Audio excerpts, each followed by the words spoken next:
Assalamualaikum warahmatullahi wabarakatuh. Saya sebagai perwakilan kelompok 6 ingin mempresentasikan tentang kemajuan teknologi. Sebelumnya saya ingin memperkenalkan anggota saya, ada Alifa Kolisa, Danti Dwi Azahri, Novia Gina Azahra, Oktoberta Carolina Amelia, dan Selvi Haryanti. Sebelumnya saya ingin menjelaskan apa itu teknologi. Teknologi adalah ilmu yang berhubungan dengan alat atau mesin yang diciptakan guna mempermudah dalam menyelesaikan masalah atau pekerjaan sehari-hari. Teknologi dibagi menjadi dua, yaitu teknologi informasi dan teknologi komunikasi. Teknologi informasi adalah suatu teknologi yang dapat membantu manusia dalam menyampaikan informasi kepada orang lain dalam waktu yang cepat dan tepat.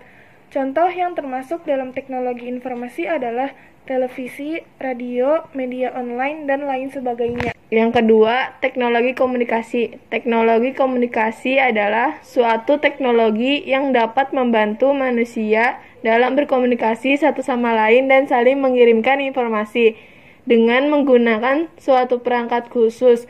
Contoh yang termasuk dalam komunikasi adalah smartphone, email, mesin fax, aplikasi chatting, dan lain sebagainya. Manfaat teknologi bagi manusia. 1. Bidang informasi dan komunikasi. Manfaat yang paling terasa dari teknologi di bidang informasi dan komunikasi adalah proses yang mudah, cepat, dan murah.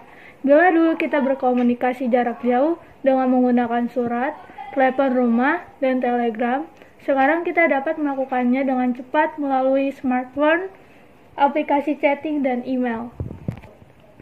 2. Bidang ekonomi dan bisnis. Manfaat teknologi di bidang ekonomi seperti sekarang ini, misalnya keberadaan mesin ATM dan internet banking yang memudahkan proses transaksi pembayaran. Selain itu, teknologi juga memudahkan proses delivery dengan adanya berbagai layanan ekspedisi yang memanfaatkan teknologi internet dan aplikasi mobile yang mempercepat pengiriman barang. 3. Bidang pendidikan. Salah satu manfaat teknologi dalam bidang pendidikan yaitu sistem pembelajaran e-learning system. Pembelajaran fleksibel dapat dilakukan dimanapun. Yang keempat, bidang transportasi. Teknologi telah memberikan banyak manfaat dan kemudahan di bidang transportasi, baik itu barang maupun manusia. Keberadaan berbagai jenis alat transportasi seperti mobil, sepeda, motor, pesawat, dan kapal laut membuat proses perjalanan manusia menjadi lebih mudah dan cepat. Yang kelima, bidang medis. Manfaat teknologi juga sangat dirasakan di bidang medis, di mana penemuan berbagai metode, obat-obatan, peralatan, dan mesin terbaru dapat membantu dokter dan merawat melakukan pekerjaan mereka. Dampak positif dan dampak negatif kemajuan teknologi.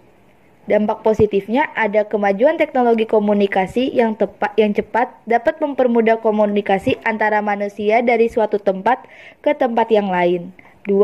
Sosialisasi kebijakan pemerintah dapat lebih cepat disampaikan kepada masyarakat. Yang ketiga, mempermudah seseorang di suatu negara mengetahui berbagai macam budaya yang ada di belahan bumi yang lain. Yang keempat, mempermudah adanya pertukaran pelajar antar negara.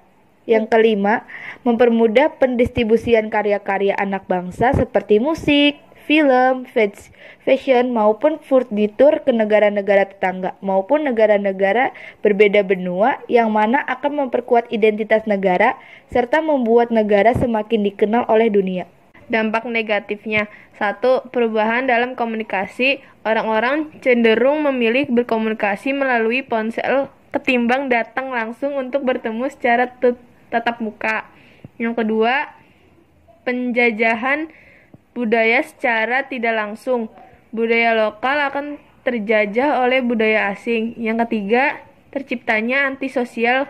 Kemajuan teknologi juga dapat membuat seseorang akan lebih menikmati waktunya dengan komputer dan di rumah ketimbang bersosialisasi dengan orang lain. Yang keempat, komunikasi keluarga menjadi berkurang. Mereka lebih banyak memainkan handphone dibandingkan mengobrol satu sama lain mengenai apa yang terjadi hari ini. Yang kelima, penyalahgunaan terhadap fungsinya, terutama di bidang komunikasi, yaitu sosmed. Contoh teknologi terbaru di dunia. Yang pertama ada autonomous car, yaitu mobil pintar yang dapat bergerak sendiri ke arah tujuan tanpa harus dikemudikan oleh supir. Yang keempat, handphone fleksibel, yaitu handphone yang memiliki bodi tipis, dapat dilipat dan dibengkokkan agar mudah. Berikut adalah gambaran dari autonomous car. Selanjutnya ada gambaran dari handphone hologram. Selanjutnya ada gambaran handphone fleksibel. Saya, perwakilan kelompok 6, ingin mengucapkan terima kasih karena telah menonton presentasi tentang kemajuan teknologi dari kelompok kami. Berikut adalah muka-muka dan nama-nama anggota kelompok kami. Berikut adalah gambaran dari autonomous car.